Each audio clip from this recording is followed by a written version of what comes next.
இன்றைக்கி ரைஸ் கீர் செஞ்சு காட்ட போகிறேன். இதுக்கு தேவையானது காய்ச்சின பால், பாஸ்மதி அரிசி. நான் 2 பேருக்கு அளவாக உங்களுக்கு இன்றைக்கி மெஷர்மெண்ட் சொல்கிறேன். 1/4 கப் எடுத்திருக்கேன். 1/4 கப்புன்றது 4 டேபிள் ஸ்பூன் வரும். அதுக்கப்புறம் நட்ஸ்லாம் எடுத்திருக்கேன். பாதாம் வந்து முதல் நாள் ஊற வச்சு தோலை எடுத்துகிட்டு இந்த மாதிரி நீள நீளமாக கட் பண்ணி, முந்திரி, திராட்சை, ஒரு ஏலக்காய், குங்குமப்பூ. குங்குமப்பூ வந்து ஆப்ஷனல்.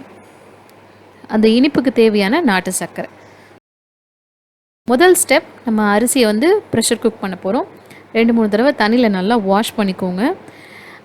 எப்படி இதுக்கு என்ன அளவு அப்படின்னா, 1/4 கப் எடுத்திருக்கீங்க அப்படின்னா 1/2 கப் பாலும் தண்ணியும் கலந்து வேக வைக்கணும்.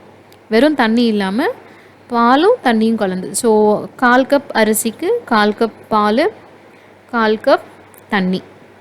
ஃபஸ்ட்டு இதை ப்ரெஷர் குக் பண்ணிக்கலாம். மீடியம் ஃப்ளேமில் 3 இல்லைன்னா 4 விசில் விட்டு எடுத்துக்கோங்க.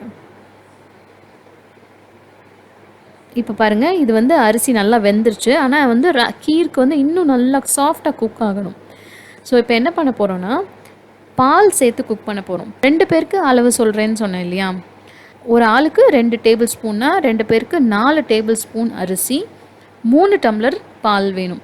ஏன்னா இது வந்து நல்லா ரிச் அண்ட் க்ரீமியாக வரும், கொஞ்சம் திக்காகும். அதனால பால் நிறையவே தேவைப்படும். ஸோ நான் 3 டம்ளர் பால் எடுத்து வச்சுருக்கேன். ஃபஸ்ட்டு ஒரு 1/4 டம்ளர் யூஸ் பண்ணிட்டேன் இல்லையா? இன்னொரு மிச்சம் இருக்கிற பால் கொஞ்சம் சேர்த்து நான் இப்போ இதை கொதிக்க வைக்க போகிறேன். மொத்த பாலையும் சேர்க்கலாம், தப்பு கிடையாது. பட் என்னென்னா, பால் வந்து பொங்கிட்டே இருக்கும் இல்லையா, ரொம்ப மேலே வரும், வடியறதுக்கு வாய்ப்பு இருக்குது. அதனால் அந்த அரிசி வேகிற அளவுக்கு மட்டும் பாதி அளவுக்கு மட்டும் பால் சேருங்க. அதை வந்து மீடியம் ஃப்ளேமில் வச்சு நல்லா குக் பண்ணுங்கள். இந்த பால் வந்து நல்லா திக் ஆகணும், க்ரீம் மாதிரி வரணும். அதே சமயத்தில் அந்த அரிசியும் இன்னும் நல்லா சாஃப்டாக குக் ஆகணும்.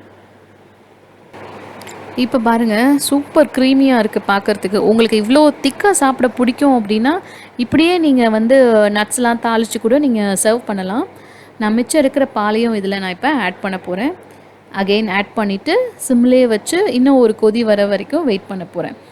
ரைஸ் கீர் பொறுத்த வரைக்கும் எவ்வளோ பால் சேர்த்தோம் அப்படின்னாலும் அது வந்து நேரம் ஆக ஆக திக்காகிட்டே இருக்கும். ஸோ உங்களுக்கு மில்க் ப்ராடக்ட்ஸ் பிடிக்கும், பால் பிடிக்கும் அப்படின்னா நல்லாவே பால் சேர்த்துக்கலாம்.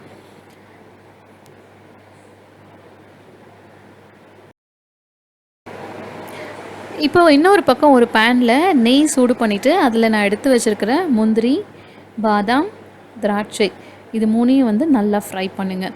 இப்போ அந்த சைடு வந்து ரைஸ் கீர் மீடியம் ஹீட்டில் குக் ஆகிட்டே இருக்குது. மறக்காமல் அதை அப்பப்போ கிளறி விட்டுக்கோங்க, அடியும் பிடிச்சிடக்கூடாது. இது வந்து நல்லா கோல்டன் ப்ரௌன் ஆகிற அளவுக்கு ஃப்ரை பண்ணிக்கோங்க. இப்போ அந்த ரைஸ் கீரை ஆஃப் பண்ணிவிட்டு இந்த ஃப்ரை பண்ண நட்ஸை வந்து ஆட் பண்ணிக்கலாம்.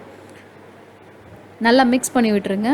இப்போ இந்த கீயோட ஃப்ளேவரும் அந்த மில்க் எல்லாமே வந்து நல்லா இன்ஃப்யூஸ் ஆகும். கொஞ்சமாக நான் குங்குமப்பூ ஆட் பண்ணுறேன். இது வந்து ஆப்ஷனல் தான், ஜஸ்ட் ஒரு ஃப்ளேவருக்காக. ரெஸ்டாரண்ட்டில் போய் நம்ம ஒரு ரிச் டெசர்ட் சாப்பிட்டோன்னா எப்படி இருக்கும், அந்த மாதிரியான ஒரு ஃபீல் கொடுக்கும்.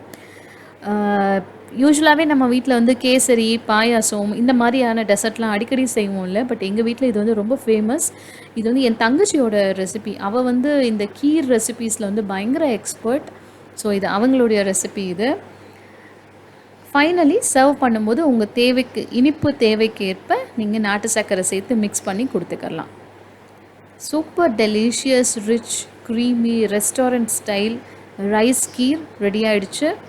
கண்டிப்பாக உங்களுக்கு இது பிடிக்கும். 100% ஃபுல் ப்ரூஃப் ரெசிபி இது. ட்ரை பண்ணி பார்த்துட்டு மறக்காமல் உங்களுடைய கமெண்ட் என்னோட ஷேர் பண்ணிக்கோங்க. தேங்க்யூ.